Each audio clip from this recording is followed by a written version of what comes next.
Sometimes, there are doors in life that stay invisible until something finally opens them. I'm not talking about physical doors, but thresholds. The boundaries between who you are right now and who you could become. Between the world you know and the one that exists just beyond your awareness. Most of us never even see these doors. We live our entire lives in rooms we never leave, completely convinced that the walls are the entire world.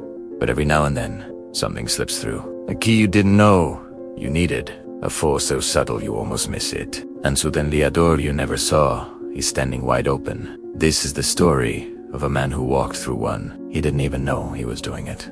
He didn't choose to. He just happened to be in the right place when the invisible became visible. He was 26, working as an assistant curator at a contemporary art museum. It was an entry-level job. The pay was low, but the expectations were He spent his days cataloging new art, coordinating shipments, and writing those little descriptions on the wall that nobody ever reads. It wasn't the glamorous life he'd imagined back in art history class, but it was close. He was near the world he desperately wanted to enter, just not quite inside it yet. He kept telling himself it was just a stepping stone, a temporary phase. But 2 years had passed, and he was still stepping on that same stone, still waiting, still feeling invisible. One evening, the museum hosted a private reception. This was for the major donors, the board members, the big-shot artists whose work sold for more than he'd earned in a decade. He wasn't invited as a guest, of course, but he was needed. Someone had to run the coat check, make sure the catering flowed smoothly,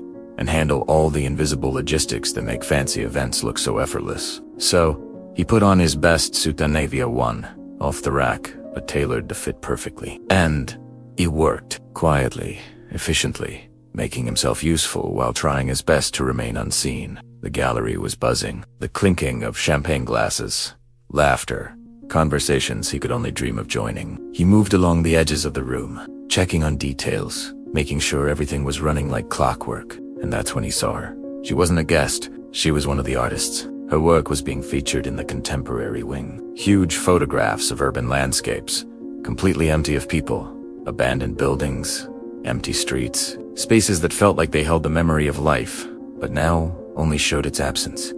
He'd studied her work during the installation and found it haunting and incredibly precise. She was standing alone near one of her pieces, probably in her mid-40s, wearing a simple black dress and some striking silver jewelry. Her hair was gray and worn naturally. She looked so composed, completely unimpressed by the whole spectacle around her, like she'd been to 1,000 of these parties and knew exactly what they were all about.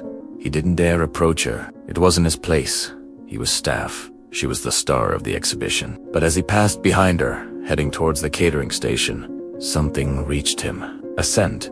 It was faint and totally unexpected. It wasn't perfume in the way you'd normally think of it. It was different, strange. It had the smell of the earth in it, like wet soil after a storm, and something sharp, metallic, like rain hitting hot concrete. But underneath all that, there was a warmth. Amber, maybe resin. It felt ancient and modern at the same time. It was like her photograph's beauty found in abandoned places.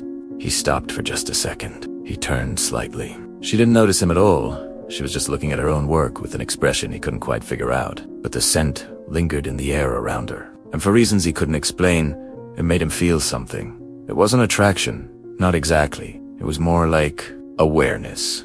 Like waking up in a room you've been sleeping in for years and finally, truly seeing the walls for the first time. He went back to work, but his mind was split. Part of him was still performing his duties, but the other part was stuck on that scent, on that artiste, and on the huge gap between where he was and where she was. She existed in the world he wanted. She created work that mattered, that would last, that said something important. And him. He was coordinating coat check.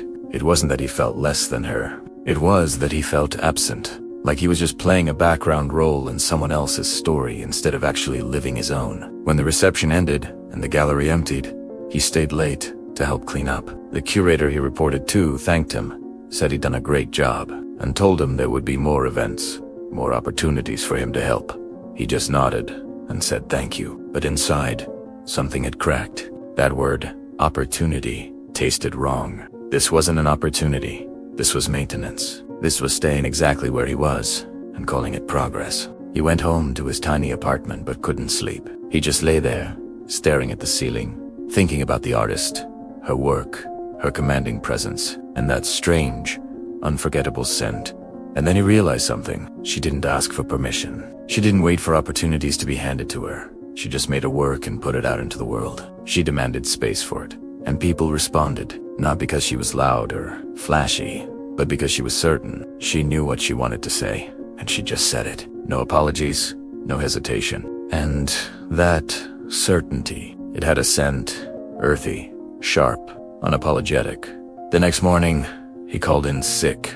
To the museum, he went to his storage unit, the place where he kept his own work hidden away. Paintings he'd made in grad school, but had never shown to a single soul. He'd convinced himself they weren't good enough, that he needed more time, more skill, more something. But standing there, looking at them now, he realized the problem wasn't the work.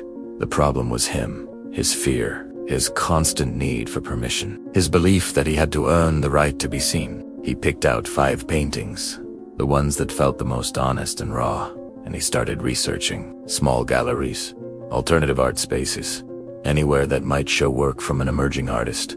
He sent emails, made calls. He got rejected over and over again, but he kept going because something inside him had shifted.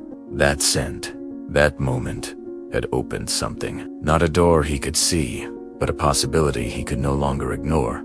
The possibility that he didn't have to wait, that he could choose. 3 months later, a small gallery in a converted warehouse agreed to include one of his paintings in a group show. It was nothing major, no press, no sales, but his work was on a wall, in public, and people saw it. One person even asked him about it, wanted to know the story behind the piece, and as he told them, he felt something he hadn't felt in years. Presence, the feeling of existing not as a function, but as a person with something of his own to say. He kept working, kept painting, kept submitting. He still got rejected more than he got accepted, but the acceptances started to come. A piece here, a small mention there. It was slow, but it was movement. It was forward, and with each tiny step, he felt the distance growing from that night at the reception, from that version of himself who checked coats and called it proximity. He started paying more attention to how he presented himself. He bought a new fragrance, not a safe, designer one, but something from a niche brand. It smelled of leather and smoke and something green. It felt intentional, like a choice. And when he wore it, he felt like he moved through the world differently, more confident, more there. A year after that reception, he quit his job at the museum. He became a freelance art handler, which gave him flexible hours and enough money to live on, plus time to paint. It wasn't glamorous, but it was his. He controlled his own time, his own focus, his own direction, and that mattered more than prestige ever could. He never saw that artist again. He never found out what fragrance she was wearing that night. He searched, described it to People Earth, metal, rain, ember boot. Nothing ever matched. And maybe that was the point. Maybe it was never about the specific scent at all. Maybe it was about what it represented.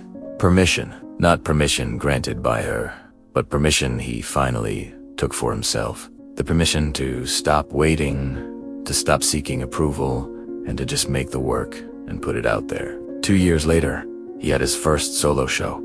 The curator from the museum came. He looked at the paintings and said they were really good. He asked why he'd never mentioned he was a painter. He didn't have a good answer, just that he hadn't felt ready, hadn't felt like he had permission. The curator just nodded and said that the ones who really make it are the ones who give themselves permission, the ones who open the doors themselves. He thought about the artist, her certainty, and the scent that had cracked something open inside him. She hadn't given him anything. She didn't even know he existed. But her presence, her refusal to wait for approval, that was enough. It had shown him the door, and he had walked through. The doors are always there. They're invisible, and they're waiting. And the key isn't something you find. It's something you become.